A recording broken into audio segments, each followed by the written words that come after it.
Creo que desde una parte instintiva del ser humano buscamos pertenecer a un grupo, ¿no? Siempre buscamos este sentido de pertenencia que nos permite sentirnos acompañados, sentirnos como parte de algo más grande, parte de nuestra identidad también.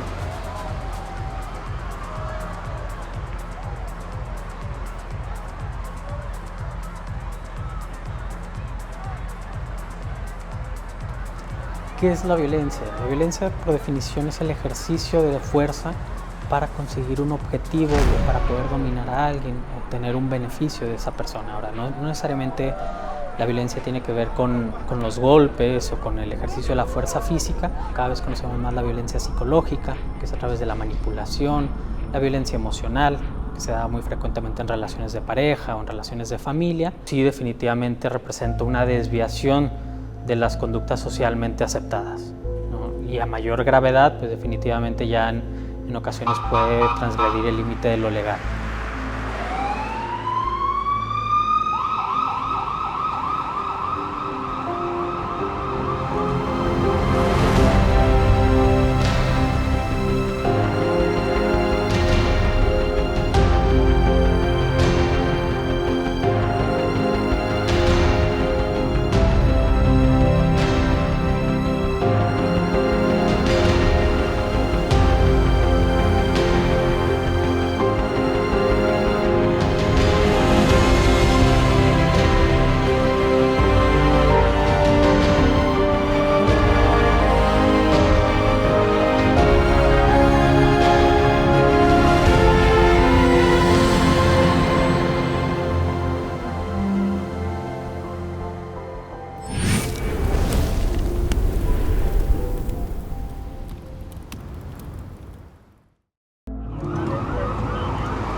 El origen suele ser multifactorial, en muchas ocasiones es producto de la incapacidad de expresar de forma verbal sus emociones, desde la frustración, la tristeza, el enojo. Usualmente el tratamiento ideal es el multidisciplinar. El trabajo entre psicólogos y psiquiatras suele obtener o suele dar los mejores resultados, ¿sí? Cuando es necesario utilizar medicamentos o cuando es necesario pasar de una psicoterapia, una terapia del habla, pues, o del discurso, a algo farmacológico, cuando el individuo ya no es capaz de controlar sus impulsos, ¿no? Cuando esta violencia ya excede también límites de la legalidad, límites de lo socialmente aceptado, ¿no? Y el individuo por sí solo, por sus propios mecanismos regulatorios, no es capaz de controlar esa violencia. Niños o adolescentes que tienen a veces como exabruptos de conductas oposicionistas, sistema de diagnóstico de enfermedades psiquiátricas, tenemos algunas como el trastorno de conducta, el trastorno oposicionista desafiante.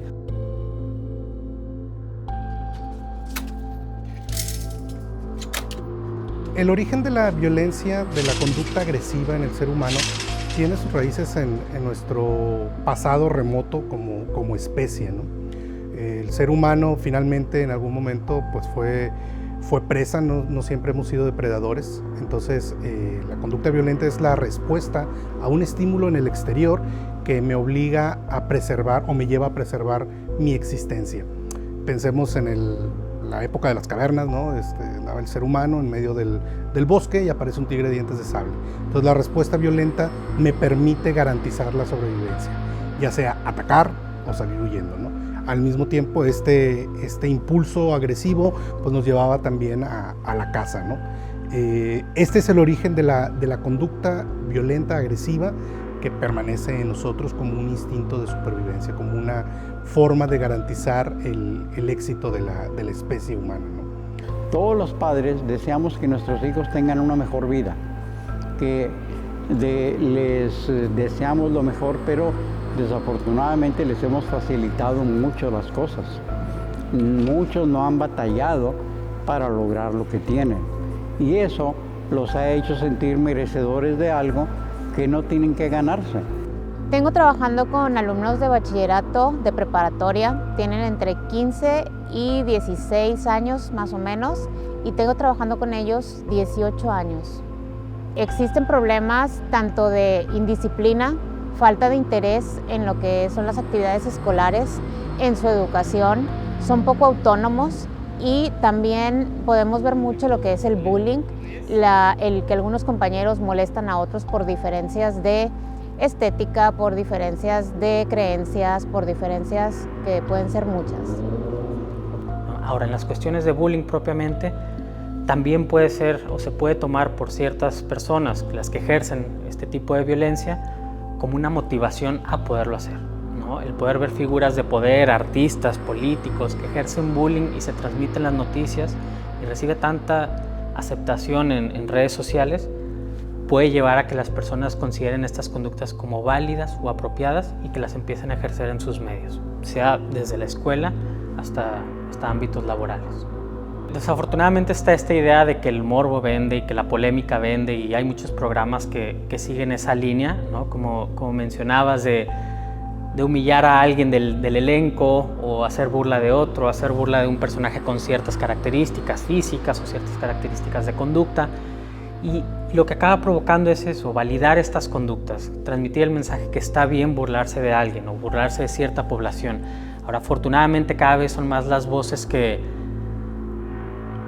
subrayan lo negativo de estas conductas, que subrayan lo inadecuado de este tipo de conductas, y eso ha permitido también que se vayan limitando, ¿no? Algunas asociaciones u organismos gubernamentales, sobre todo aquellos que previenen o que buscan prevenir la discriminación, han estado ejerciendo mayor influencia y mayor insistencia también a los medios de entretenimiento para que regulen y limiten este tipo de conductas, y definitivamente esa es la conducta a seguir, transmitir que esas no son conductas aceptables, que no se vale humillar a alguien, no se vale hacer burla de nadie por ningún motivo.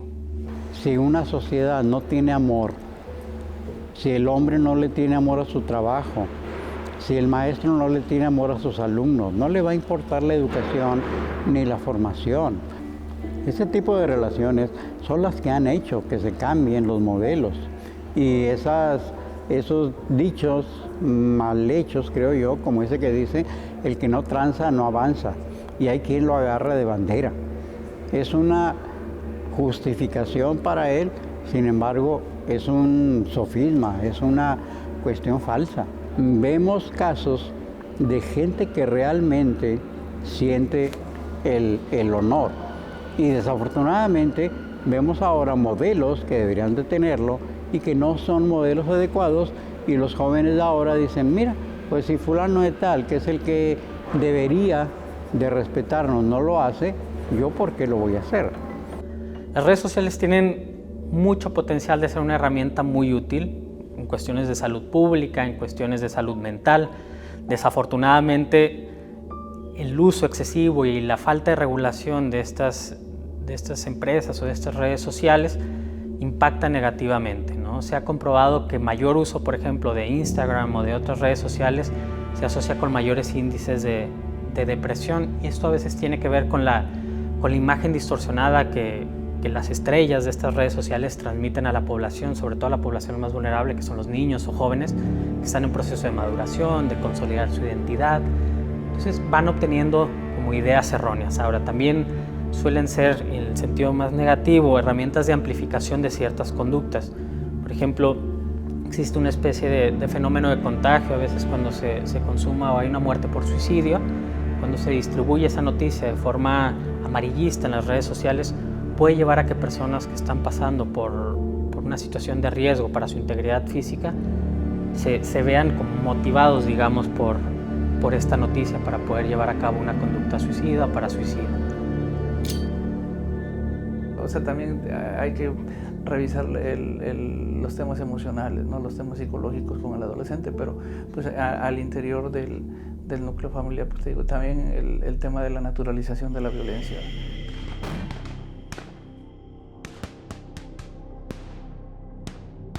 El tema de la apología del delito, nuestros jóvenes están expuestos, sobre todo en redes sociales, al bombardeo de mucha información, ¿no? Las series, donde pues enaltece a las figuras delincuenciales como héroes, o sea, podemos hablar de antivalores, ¿no? Y todo eso pues está provocando en el adolescente pues una percepción, una introyección inadecuada de lo que es la realidad, ¿no? Y pues eso repercute en su forma de pensar y de actuar. el tema de la ausencia de los límites, de la ausencia de valores, de controles por parte de los padres, ¿no? Eso se traduce, si no los inculcamos, si no los manejamos aquí, los límites y los valores, el respeto, se nos va a traducir a que esos chavos no estén teniendo ese respeto en las instituciones, ¿no? Como pueden ser la escuela, las mismas instituciones de seguridad, ¿no? Lógicamente hay otros factores, o sea, muchos factores el por qué no se está dando esa comunicación, ¿no? El estrés, la presión de la vida cotidiana, el tema económico, ¿no? Pero yo creo que si se manejara eso, podríamos mejorar un poquito la dinámica en el interior de los grupos, ¿verdad? Entre los diferentes grados que me ha tocado dar clases, primer semestre, tercer semestre, sí podemos ver que existe como un antes y un después en la educación. Por ejemplo, antes de la pandemia tenían la oportunidad de asistir al salón, era un poco más sencillo mantenerlos dentro de lo que es el proceso educativo. Cuando ellos van a casa por indicaciones de la Secretaría de Salud, entonces aquí esta opción para nosotros como maestros es muy difícil mantenerlos pendientes de clase.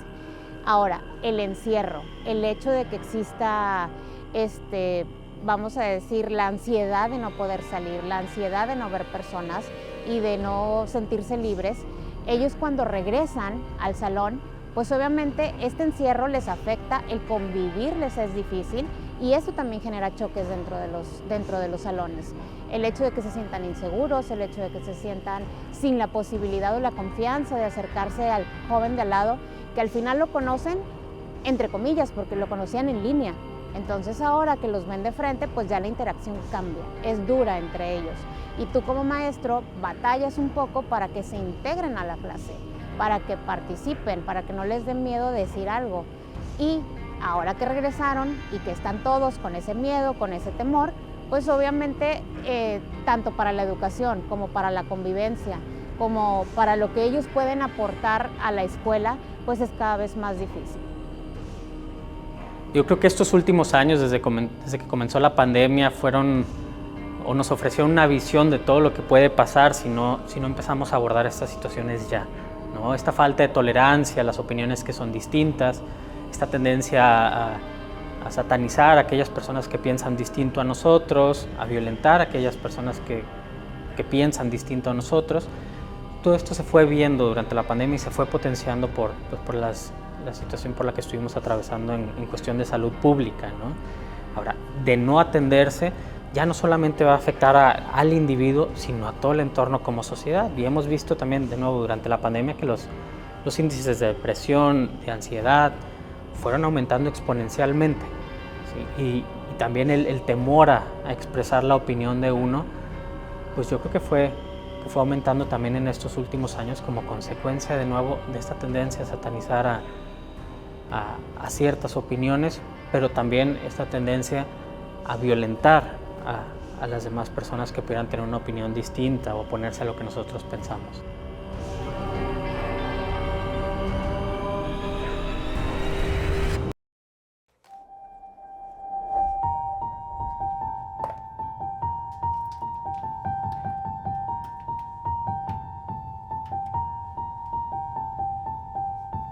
Si desde niños podemos hacer algunas estrategias o algunas intervenciones que permitan modificar estilos de vida, estilos de conducta, pues definitivamente los resultados tienen mayores posibilidades de éxito, ¿no? Ahora, en cualquier momento de la vida se puede hacer algún tipo de intervención, pero sí, como te mencionaba, niños, adolescentes, que todavía hay mucha más plasticidad cerebral, donde apenas están formando su personalidad, ese es el mejor momento para intervenir. De ahí la importancia de que muchas de las estrategias contra el bullying sean dirigidas o sean aplicadas en escuelas, en equipos deportivos de niños y durante los años formativos para los adolescentes también.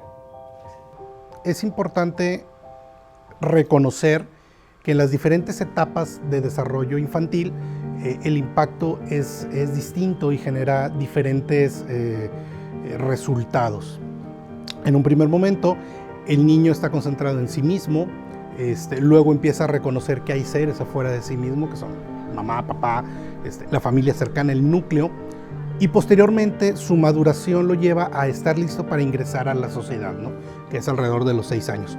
Por eso nuestro sistema escolar, la primaria empieza a los 6 años, ¿no? Que es cuando empieza el niño a socializar en su entorno. Posteriormente llega la adolescencia, en donde el niño pone a prueba, bueno, el joven pone a prueba los valores con los que creció y empieza a contrastarlos con los que hay allá afuera. De esta mezcla, de esta experiencia entre los valores con los que él creció en casa y los valores del entorno, él decidirá con cuáles se queda de un lado y del otro y construirá su propio código moral, ¿no? Y a esto es a lo que le llamamos madurez. Yo creo que el punto básico es la educación en la casa. Los valores se aprenden en la casa. Entonces, el que los padres presenten el amor, el respeto al niño, la guía adecuada, son elementos importantes. Y ese punto de las asociaciones, las agrupaciones, son importantes. Así como por el lado negativo se ven las pandillas, por el lado positivo se ven las asociaciones profesionales, los grupos estudiantiles, los grupos de análisis de fenómenos, los grupos de competencias nacionales sobre mecatrónica, inventos, etc. Y aquí creo yo que hay algo muy importante, que se deben de promocionar esas buenas acciones. A nivel de medios de comunicación tenemos más malas noticias que buenas noticias. Definitivamente la base es la familia. Sin embargo, sabemos que en casa pues no siempre tenemos las mejores condiciones. De ahí que los grupos en los que vayamos interactuando, la escuela, el grupo de la iglesia, el club de fútbol, las clases de inglés o las otras actividades extracurriculares que los niños puedan hacer, la pandilla, el grupo de amigos del barrio, etcétera, todo esto va a nutrir los valores con los que crecemos y la forma en la que desarrollamos esta conducta, este código que nos permita pues, salir adelante, ¿no? ¿Cómo podemos influirlo?